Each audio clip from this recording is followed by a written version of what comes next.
Here we're replacing the engine mount on this Mercedes R320 diesel. You can see right here, this is the driver's side engine mounts. It's located right down here. You can see it's been removed right there.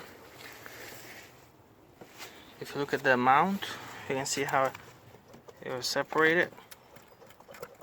It shouldn't be loose like that. A new mount, it's rubber and it's solid. Some of them might be hydraulic. In this case, we have a rubber one. And to get it loose, you have a 16 millimeter bolt on the top, which goes right here and mounts to the arm that mounts on the engine. And there's two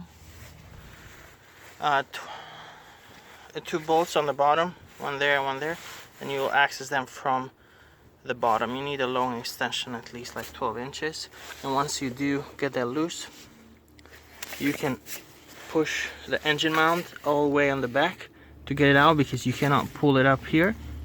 But if you push it all the way towards the back, where you see those two hoses right there, you can get the engine mount out.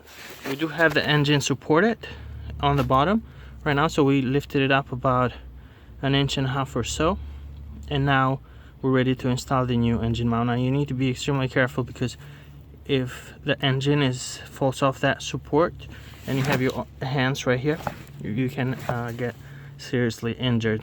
But other than that, it's a pretty straightforward process. Right here you can see this is the air filter.